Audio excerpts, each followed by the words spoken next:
Music और नृत्य का, डांस का जो संबंध है वो ऐसा है कि जैसे दो शरीर और एक आत्मा।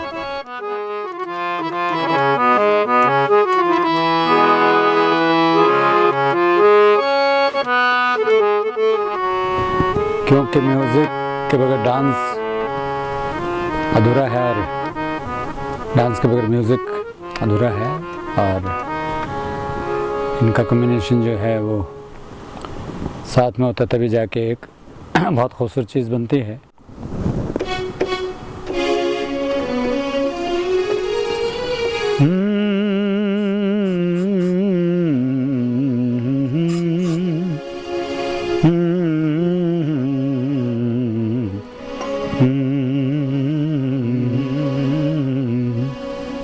देखिए, हमारा जो संगीत है ये तो बहुत ही मन को शांति, सुकून देने वाला संगीत है।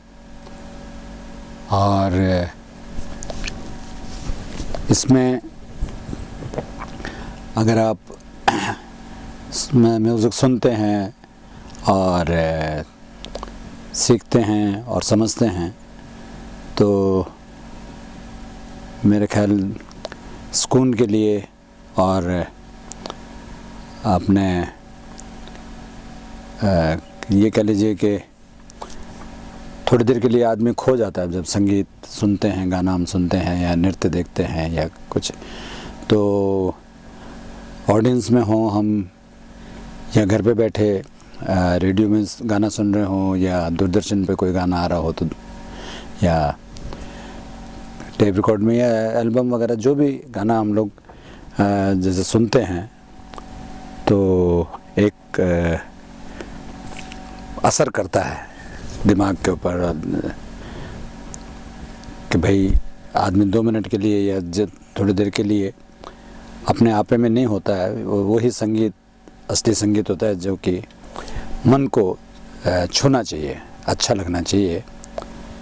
तो और अपना तो हिंदुस्तानी संगीत तो बहुत ही क्लासिकल ले लीजिए, फोक ले लीजिए और लाइट म्यूज़िक ले लीजिए, तो इतना आनंद मिलता है। तो मेरा ख्याल संगीत एक सुकून के लिए, एक मन की शांति के लिए बहुत ही अच्छा है।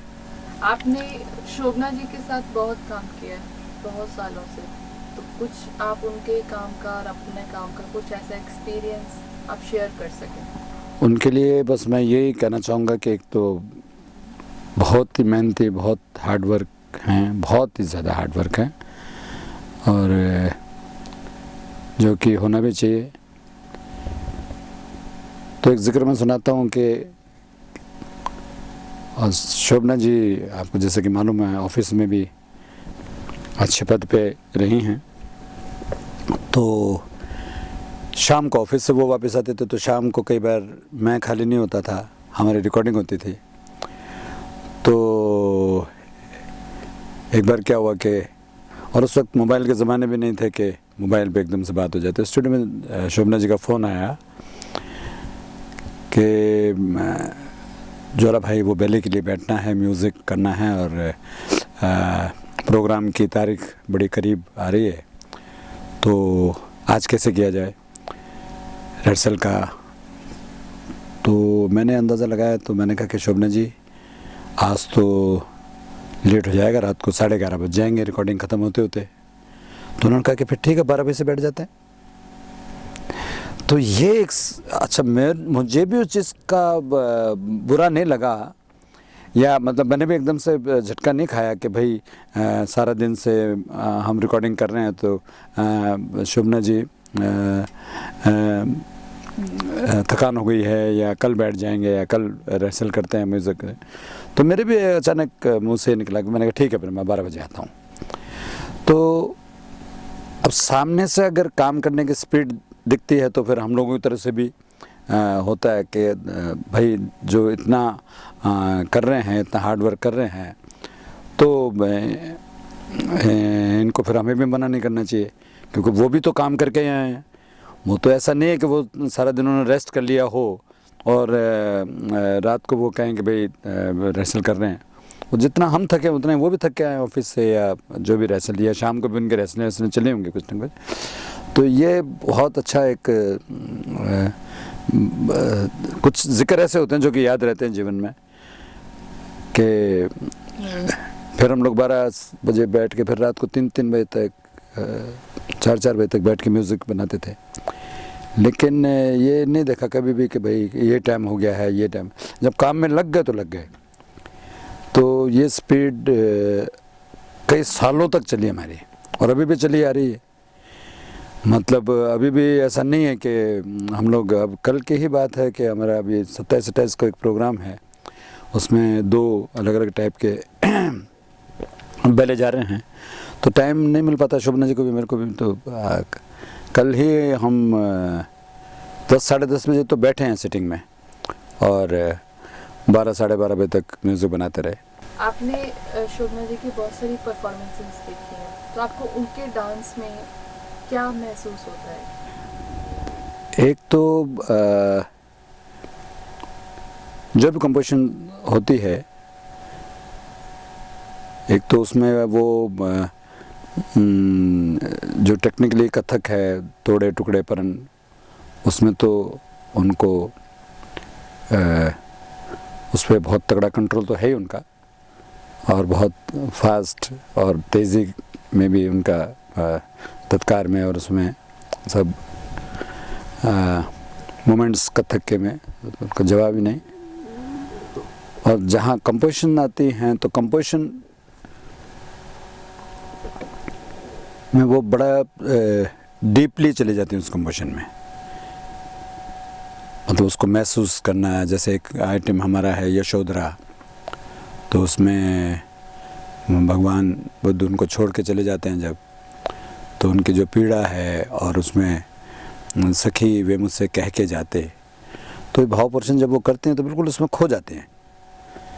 बुद्ध भगवान जब चले जाते हैं तो सखी वे मुझसे कह के जाते, सिद्ध हेतु स्वामी गए ये गौरव की बात, पर चोरी चोरी गए ये बड़ा व्याघात।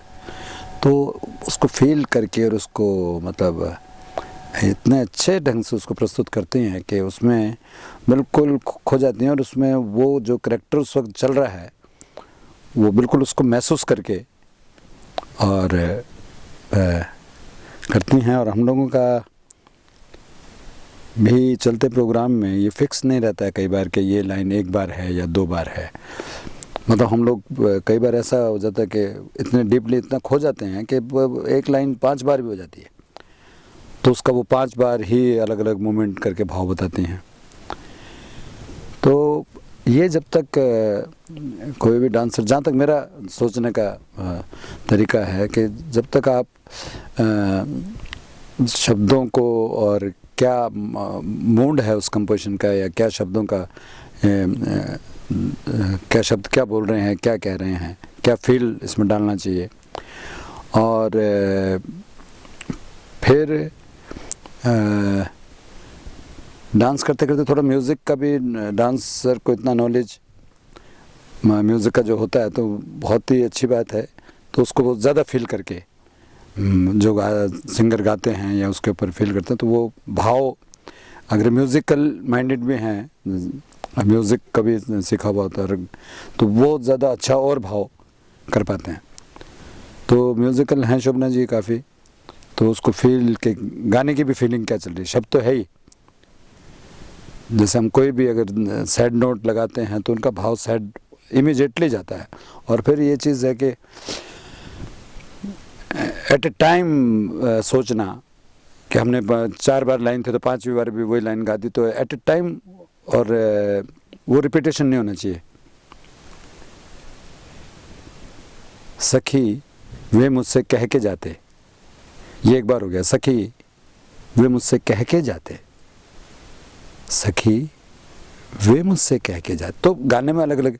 अब जैसे हम सखी वे मुझसे कह कर जाते, सखी,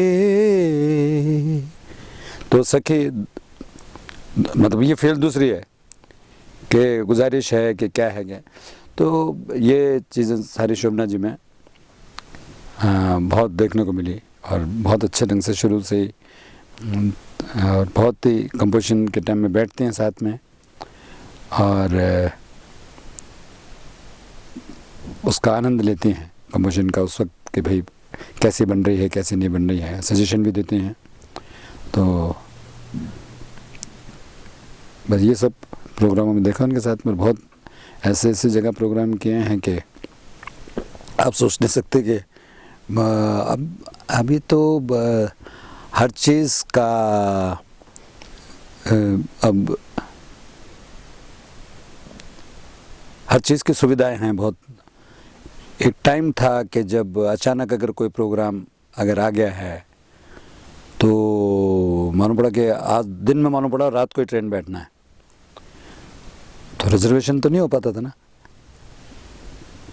और हर जगह की फ़्लाइट कम हुआ करती थी या कई जगह है ही नहीं फ़्लाइट। तो कोई भी ट्रेन पकड़ के, क्योंकि कल प्रोग्राम है तो, और अगर रात की कोई भी ट्रेन नहीं पकड़ते हैं तो कल पहुंच नहीं सकते। तो बस किसी ढंग से ट्रेन में चढ़ना है, इंस्ट्रूमेंट्स वगैरह लेके, सितार बाजा तबला वगैरह सब लोग लेके, तो उसमें इनका बिल्कुल ये भी नहीं रहता था कि भाई मैं अभी कौन सी क्लास में जा रही हूँ या कैसे जाएंगे या सीट है नहीं और कुछ। तो काफ़ी दूर तक तो खड़े खड़े चले गए, फिर सीट मिली कहीं जाके, कानपुर में जाके सीट मिली तो सीट मिली तो फिर बैठे भी। मुझे जहाँ तक याद है, मेरे पिता पंडित ज्वाला प्रसाद जी मेरे गुरु, मैं उनके साथ में बहुत छोटी सी उम्र से फादर के साथ में रहता था। तो बहुत सारे एक्सपीरियंस मुझे मेरे फादर से सीखने को क्या मिले कि कथक में कैसे गाना होता है, एल्बम्स की क्या गायकी है, और रिकॉर्डिंग्स में कैसे म्यूज़िक बनना है, कथक का कैसे म्यूज़िक बनना है। बहुत बहुत डिफरेंट है दोनों लाइंस, एक क्लासिकल है, एक लाइट सुगम संगीत है। तो सबके अलग अलग स्टाइल म्यूज़िक के कुछ एक आइटम्स, जैसे पद्म विभूषण उमा शर्मा जी के लिए, पद्मश्री गुरु शोभना नारायण जी के लिए फादर ने बहुत बनाया। तकरीबन सभी डांसर्स, बड़े बड़े गुरुजनों के लिए फादर ने बहुत म्यूज़िक बनाया। कुछ एक आइटम उनके इतने खूबसूरत हैं, जैसे शोभना नारायण जी के लिए उन्होंने यशोधरा बहुत खूबसूरत कंपोज किया। उसकी एक अस्थाई मुझे याद आ रही है, जो मैं खुद अभी शोभना दीदी के साथ गाता भी हूँ। सखी वे मुझसे कह कर जाते, सखी वे मुझसे कह कर जाते, सिद्धि हेतु स्वामी गए, ये गौरव के बात पर चोरी चोरी गए, ये ही बड़ा व्याघात सखी वे मुझसे कह कर जाते। अब ये फादर का 75-72 के शोभना जी के लिए कंपोज करे हुए। और कमाल की बात, ऐसी एक खूबी थी मेरे फादर में कि जब भी कोई भी आइटम गाते थे तो मैं जब कोशिश करता था कि फादर के साथ बैठ के उस आइटम को याद करूं, तो याद इसलिए नहीं कर पाता था कि हर बार अलग फील से, अलग मूड से, अलग मिजाज से फादर गाते थे। तो मैं याद क्या करूं? तो जब मैंने एक दिन फादर से पूछा कि मैंने कहा पापा ये मुझे आइटम याद करना, मैं कैसे करूं? बोले बेटा मैं जब भी जैसा गा रहा हूं उसी को याद करो, और उसकी रूपरेखा, उसका जो एक चलन है, उसका जो एक स्टाइल है वो फॉलो करना होता है। उसके बाद तो आपको खुद सारा इम्प्रोवाइजेशंस खुद ही करना है। उमा जी के लिए जैसे बहुत अच्छा, अभी मैं कल एक उनके साथ गाने एक तो नैना कजरा रे तिस पर डूबे काजल, एक तो नैना कजरा रे तिस पर डूबे काजल। आज जरा ललचाए नजर से उसने फिर क्या देख लिया। एक तो नैना कजरा तिस पर डूबे काजल। सभी के लिए बहुत अच्छी अच्छी, इतने खूबसूरत आइटम्स ऐसे ऐसे जो वो गाते थे, वो तो बहुत ही मुश्किल है। वैसा तो खैर मैं सोच भी नहीं सकता, लेकिन हाँ कोशिश करता हूँ कि पूरी फादर को कॉपी करूँ। लेकिन चीज़ क्या थी कि इनमें शोभना जी में एक चीज़ देखी कि उस तरफ ध्यान ही नहीं था इनका शुरू से ही, कि कैसे जा रहे हैं कैसे नहीं जा रहे हैं। बस काम या प्रोग्राम, इस चीज़ का ध्यान रहता था। कंपोजिशंस करनी है, अच्छे लिरिक्स ढूंढने हैं, अच्छे हर उस पे थीम पे कंपोजिशन होनी चाहिए, हर थीम पे। तो आज हमारे पास में जब से हम काम कर रहे हैं, 41 साल हो गए शोभना जी के साथ काम करते हुए, तो उसमें अब हमारे पास में अगर कल कोई कह दे कि आपको इस थीम पे प्रोग्राम करना है, तो वो थीम तैयार है हमारे पास में। मतलब जो लिखा हुआ है उस मामले में, ये नहीं कि कोई नया अगर किसी ने लिखा है, वो तो कंपोजिशन बनानी पड़ेगी, वो तो डांस कंपोज करना पड़ेगा।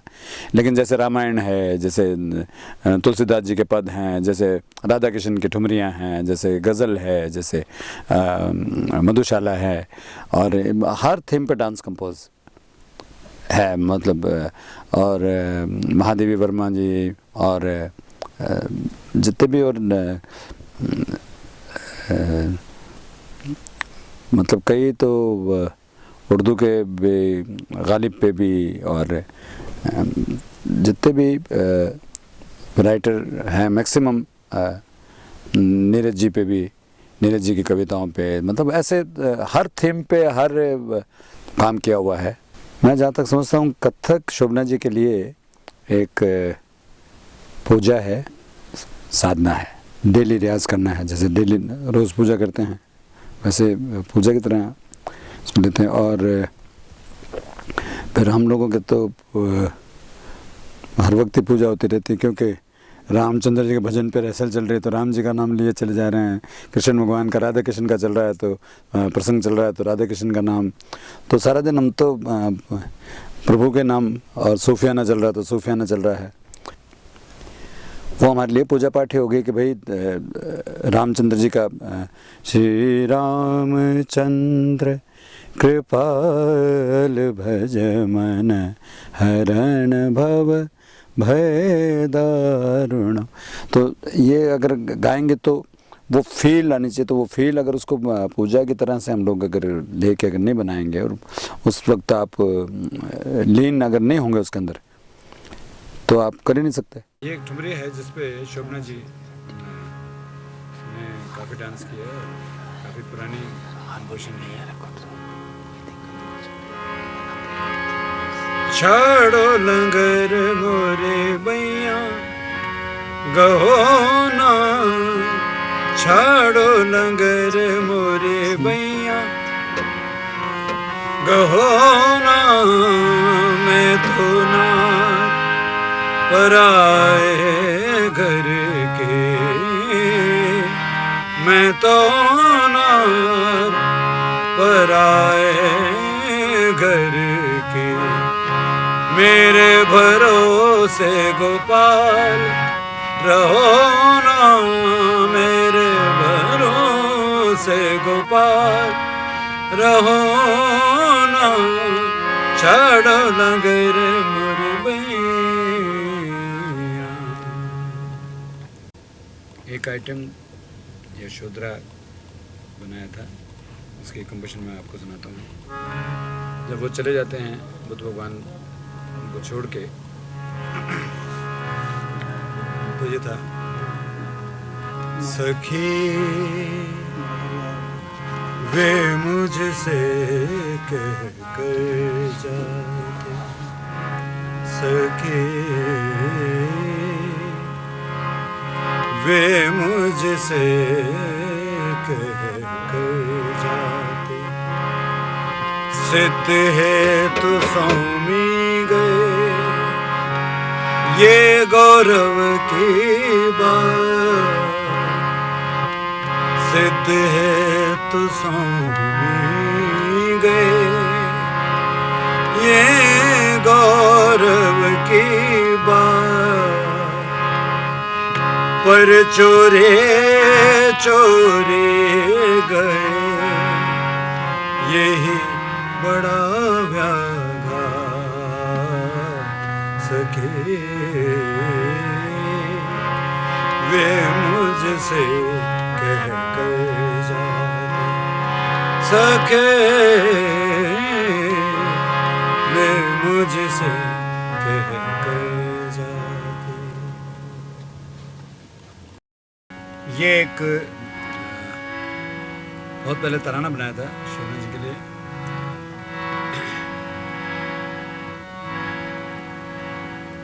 और इसमें खासियत ये रखी थी हम लोगों ने बैठ के कि कोई भी पल्ला जो है वो सम से पहले खत्म होगा और धीम सम पे आएगा।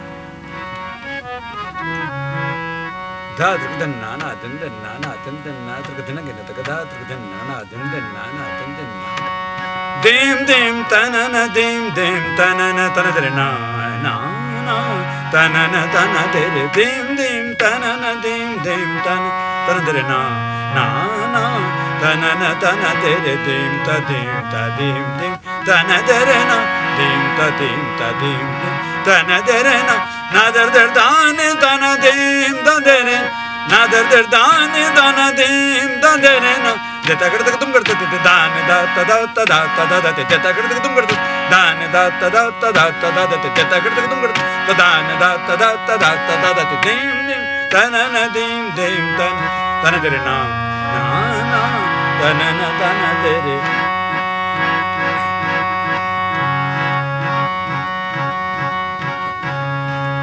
धनी समगरे सा सागा मदनी सान धनी दमग धनी समगरे सा सागा मदनी सान धनी दम गमदनी सरे गरे सन दमग निन निन दमगरे निन निन दमरेगा निन निन दम सागा मदनी सजानी दमग सागा मदनी सजानी दमग सागा मदनी सजानी दमग सा dim dim तनन dim dim तन तन दरे ना ना ना तनन तन दरे